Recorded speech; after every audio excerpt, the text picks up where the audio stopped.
हम लोग पढ़ेंगे early states of political system in India कि इंडिया में जो पहले स्टेट्स थे उन उसका पॉलिटिकल सिस्टम क्या था।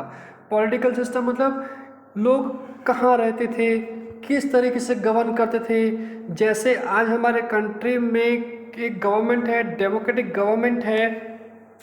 जिस हम देख रहे थे कि जिस तरीके से इंडिया में गवर्नमेंट गवर्न कर रही है, देश चला रही है, उसी तरीके से पहले इंडिया के स्टेट्स में किस तरीके से लोग जो रहते थे, जहाँ रहते थे, किस तरीके से वो कंट्री को गवर्न करते थे।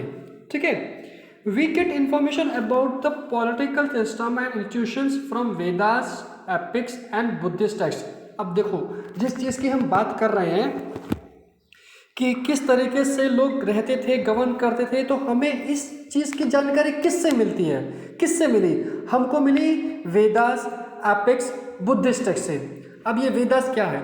वेदास है धर्म बुक जो लोग पहले लिख गए हैं, वहाँ उनको पढ़कर हमें समझ में आता है कि पहले के जो लोग थे वो कैसे रहते थे, कहाँ रहते थे, किस तरीके से गवर्न करते थे।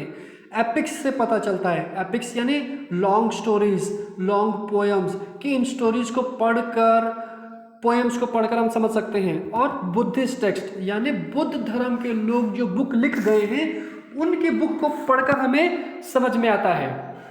ये जैसे जैसे हम आगे बढ़ते जाएंगे हम समझते जाएंगे कि किस तरीके से लोग रहते थे, क्या नाम थे, क्या सोसाइटी थी, किस तरीके से गवर्न किया जाता था। In the Rig Vedic period और वैदिक पीरियड, ऋग वैदिक बोलो कि वैदिक बोलो एक ही बात है। ऋग वैदिक पीरियड की बात कर रहे हैं, उस पीरियड की बात कर रहे हैं। The form of statehood, form of statehood मतलब रहने का तरीका, जिस तरीके से लोग रहते थे, was similar to that of कबीलाई rule. In Rig Vedic period या वैदिक पीरियड में जो लोग रहते थे, जिस तरीके से लोग रहते थे, उनके रहने का तरीका कबीलाई रूल की तरह होता था। अभी कबीलाई रूल क्या होता है कि एक कबीला हुआ, कबीला एक ग्रुप हुआ, उसका एक मुखिया हुआ, तो मुखिया जिस तरीके से अपने ग्रुप को चलाए वैसे। तो ऋग वैदिक पीरियड और वैदिक पीरियड में भी ग्रुप, लोग ग्रुप में रहते थे, उनका एक मुखिया हुआ करता था। इट्स हेड वॉज कॉल्ड राजन्य, और इन ग्रुप के लोगों का जो मुखिया था, जो हेड था, उसको कहते थे राजन्य। नाम राजन्य हुआ किसका? उस कबीले के या ऋग वैदिक वैदिक पीरियड के ग्रुप के मुखिया का। Who was to be elected. अब ये हेड कैसे बन जाएगा? तो इस हेड को भी लोग चुनते थे। मान लो कि एक ग्रुप में 10 या 20 या 50 या 100 लोग हैं, तो वो 10, 20, 50, 100 लोग मिलकर चुनते थे कि हमारे क्लास का, हमारे ग्रुप का मुखिया कौन होगा। जिस तरीके से आपके क्लास में मॉनिटर होता है, या तो टीचर बनाते हैं या बच्चे चुनते हैं। तो अगर बच्चे चुनते हैं तो मतलब उसको इलेक्ट किया गया है। अब जो इलेक्ट किया गया है वो है राजन्य, प्रमुख। पॉलिटिकल ऑर्गेनाइजेशंस लाइक सभा एंड समिति। अब ये जो ग्रुप होते थे, ये जो पॉलिटिकल ऑर्गेनाइजेशन होते थे, वो या तो सभा कहलाती थी और समिति कहलाती थी। एग्जिस्टेड मतलब उस समय सभा और समिति के नाम से ग्रुप हुआ करते थे। This community was called wish, और ऐसे कम्युनिटी को विश का नाम दिया गया है, विश कहकर जाना जाता था। Afterwards different types of political systems were implemented in India, और उसके बाद कई अलग अलग तरह के पॉलिटिकल सिस्टम इंडिया में इम्प्लीमेंट हुए। अब हम आगे पढ़ते हैं जनपद।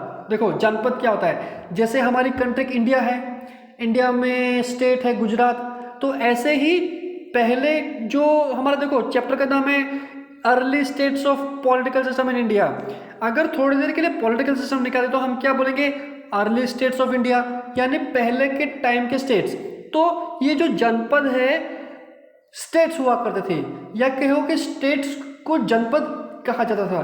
जनपद बोलो कि स्टेट बोलो एक ही बात है। अभी अबाउट 1000 BC, अभी हम 1000 BC की बात कर रहे हैं। The earlier states of different clans, जो डिफरेंट क्लैंस की जो पहले की जो स्टेट्स थे, क्लैंस यानी group of families who are related to each other, के फैमिली के लोग जो एक दूसरे रिलेटेड हैं। अभी आप जैसा बोलोगे कि मेरे मासी का लड़का, मेरे चाचा का भाई, तो मतलब मेरे चाचा, मेरे मासी, मतलब हम कहीं ना कहीं फैमिली रिलेटेड है, या हम कास्ट वाइज से हुए रिलेटेड होते हैं, तो वो ग्रुप ऑफ फैमिलीज जो रिलेटेड है, ऐसे रिलेटेड फैमिलीज को क्लैंस कहा जाता है। वो establish in Punjab and Ganges river area. तो ये ग्रुप जो थे फैमिलीज के, जो आपस में रिलेटेड थे, वो पंजाब या गंगा रिवर के आसपास सिचुएटेड थे। दीज वर कॉल्ड जनपद। अब ये एरियाज जनपद कहलाते थे। जनपद वॉज द एरिया और प्लेस ऑफ पर्सनस हैबिटेट, कि जनपद वो एरिया है, वो जगह है जहाँ पर इंसान रह रहा है, जहाँ पर इंसान रह रहा है वो एरिया जनपद कहलाता था। अब जो एरिया जहाँ पे रह रहा है, तो ऐसा नहीं कि वो घर, हम घर की बात नहीं कर रहे हैं, हम स्टेट की बात कर रहे हैं, एक बड़े हिस्से की बात कर रहे हैं, तो वो बड़ा हिस्सा जनपद कहलाता है। द वर्ड जनपद is use in the sense of state. देखो यहाँ पे लिखा है जनपद जो है वो स्टेट के सेंस में यूज किया जाता है, यानी हम स्टेट बोले कि जनपद बोले एक ही बात है। Janapada was a state system. Janapada was a state system that was very unique from the clan society of Rigveda age. कि जनपद का जो सिस्टम था वो ऋग्वैदिक एज से अलग था। It includes the states of different groups like कुरु, पंचाल। अब देखो यहाँ पे जो जनपद की बात कर रहे हैं, उसमें ऋग्वैदिक एज में कौन कौन से स्टेट्स आए, स्टेट्स में ग्रुप्स आए, कुरु और पंचाल जैसे ग्रुप्स हैं जो कि ऋग्वैदिक एज में थे। लेकिन जनपद में ये जो पंजाब एरिया वाले में हिस्से में जो स्टैब्लिश थे उसकी बात हो रही है। अभी जनपद के बाद महाजनपद। महा मतलब बड़ा हो गया, एक स्टेट, एक महास्टेट, ठीक है। ऐसे ही अराउंड 6th century अबाउट 16 महाजनपद्स have been found in India. 6th century की बात कर रहे हैं। अभी कौन सी सेंचुरी चल रही है आप में से मालूम है किसी को? अभी चल रही 21st century, ठीक है। तो हम हाँ 21, हम 21st की बात कर रहे हैं, 21st century में है, तो हम 6th century की बात कर रहे हैं। अबाउट 16 महाजनपद्स have been found in India. बड़े बड़े 16 महाजनपद थे इंडिया में। सम ऑफ दीज महाजनपद्स were republics while some were monarchy type of states. कि इन 16 महाजनपद्स में कुछ ऐसे जनपद थे जो रिपब्लिक थे और कुछ मोनार्की टाइप थे। अभी देखो रिपब्लिक क्या होता है कि रिपब्लिक जिसमें ग्रुप अपना लीडर चुनती है, और मोनार्की क्या, जिसमें किंग रूल करता है। तो इस 16 महाजनपद में, इस 16 स्टेट में जो कि इंडिया में 6th century में थे, कुछ ऐसे स्टेट थे जो रिपब्लिक्स थे और कुछ ऐसे थे जो मोनार्की टाइप थे। These mahajanapadas are outline in the following table. अब देखो आपके बुक में एक टेबल बना है जिसमें 16 महाजनपद के नाम दिए हैं। अंगा, वाजी, माला, काशी, मगध, कौशल, वत्स, चिड़ी, पंचाल, सुरसेन, कुरु, अस्माका, अवंती, मत्स्य, गंधार, कंबोज। ये 16 महाजनपद हैं और इनकी अपनी कैपिटल्स हैं। जैसे गुजरात की अपनी कैपिटल है गांधीनगर। तो इसी तरीके से गुजरात एक स्टेट है, उसकी अपनी एक कैपिटल है। इसी तरीके से इंडिया में पहले 6th century में 16 महाजनपद थे और उनकी अपनी अपनी कैपिटल थी।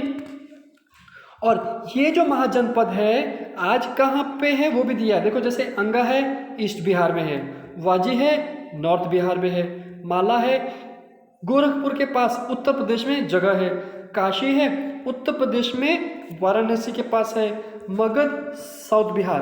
अब इस तरीके से हम समझ सकते हैं कि हम इंडिया के कौन से पार्ट की बात कर रहे हैं, कौन से 16 पार्ट्स की बात कर रहे हैं। तो 6th century में इस तरीके से 16 महाजनपद थे और उनकी अपनी कैपिटल थी। अब हम देखते हैं मोनार्की स्टेट सिस्टम। मतलब कि ये जो 16 महाजनपद थे उसमें जैसे हमने देखा कि कुछ स्टेट्स रिपब्लिक थे, कुछ मोनार्की टाइप थे। तो हम मोनार्की टाइप के स्टेट सिस्टम को समझने की कोशिश करते हैं। The state in which the king was chief was called monarchy. एक ऐसा स्टेट जिसमें राजा मेन था, चीफ था, उसे मोनार्की कहा जाता था।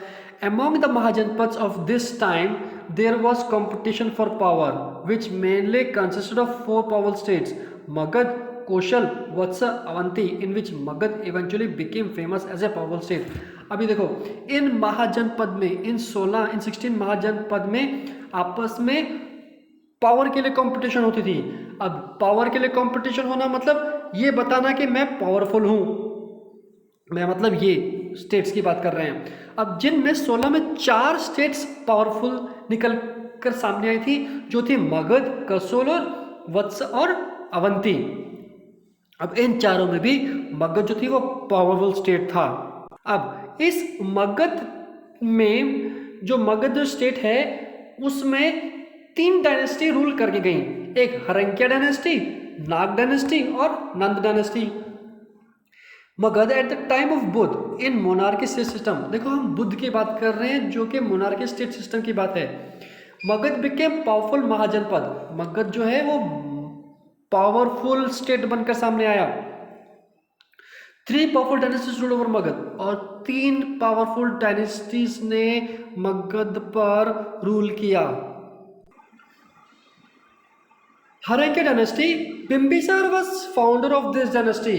अभी ये जो हरंक्या डायनेस्टी है, ये जो रूलिंग किंग थे, इसको ये जो डायनेस्टी है इसको बिम्बिसार ने बनाया था।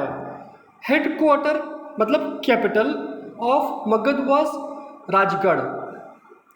तो ये जो मगध है, जो कि हमने देखा कि मगध जो कि आज का साउथ बिहार है, उसकी कैपिटल उस समय राजगढ़ हुआ करती थी, which was situated on the bank of Ganga and Son river. अब ये जो मगध है वो गंगा और सन रिवर के बैंक्स किनारे पर बसा हुआ था। आफ्टर हिम यानी बिम्बिसार के बाद his son Ajatashatru came to power, कि उनके जो बेटे हैं अजातशत्रु वो पावर में आए और उन्होंने पाटलिपुत्र को अपना कैपिटल बनाया। जब बिम्बिसार थे तो उन्होंने राजगढ़ को कैपिटल बनाया था, और जब उनके बेटे अजातशत्रु आए तो उन्होंने पाटलिपुत्र जो कि आज का पटना है उसको अपना कैपिटल बनाया। He fought a war with Vajji union and defeated लिच्छवीज, और अजातशत्रु ने वाजी यूनियन यानी इनका जो वाजी का जो यूनियन था उनके साथ लड़ाई लड़ी, और इसमें जो लड़ने वाले लिच्छवीज थे उनको हराया। In this way he extended the rule of Magadh, और इस तरीके से उनको हराकर अजातशत्रु ने अपने एम्पायर को बड़ा किया। अब हरिंका डायनेस्टी के बाद आए Naga dynasty. Naga dynasty came to power after Haryanka, Haryanka के बाद नाग डायनेस्टी आए, which includes king named Shishunaga. अब इनके राजा का नाम क्या था? शिशुनाग था। Who was assured with the Buddha religion. अब ये जो शिशुनाग थे वो बुद्ध रिलीजन से जुड़े हुए थे। अब Nanda dynasty established by Mahapadmananda, Nanda dynasty को महापद्मानंद ने बनाया। वॉज मोस्ट पावरफुल, जो कि बहुत पावरफुल थे। Mahapadmananda is considered to be the first Indian emperor, और ऐसा समझा जाता है कि जो महापद्मानंद है वो इंडिया के पहले एम्परर थे। अभी तक ये जो हम देख रहे हैं वो 16 महाजनपद की बात कर रहे हैं, 16 स्टेट्स की बात कर रहे हैं। यहाँ पे स्टेट्स की नहीं, पूरे इंडिया की बात हो रही है कि उसको पहला इंडिया का एम्परर माना जा रहा है। During his time Magadh had become the most powerful state in India, और उस समय मगध जो स्टेट था वो सबसे पावरफुल स्टेट था। At the time of Alexander's invasion on India, Magad was ruled by king named Dhanananda of Nand dynasty। और जिस समय अलेक्जेंडर ने इंडिया में आक्रमण किया था उस समय मगध में धनानंद नाम के राजा रूल कर रहे थे। इसमें हमने क्या देखा कि अभी तक हमने जितने स्टेट्स, जनपद, महाजनपद देखे, महाजनपद में अभी तक जितने भी जगह देखी वहाँ पर सब जगह राजा रूल कर रहे थे। इसके बाद हम देखेंगे रिपब्लिक, कि किस तरीके से रिपब्लिक में राजा थे कि इलेक्टेड पर्सन थे, चुने हुए लोग थे। तो इस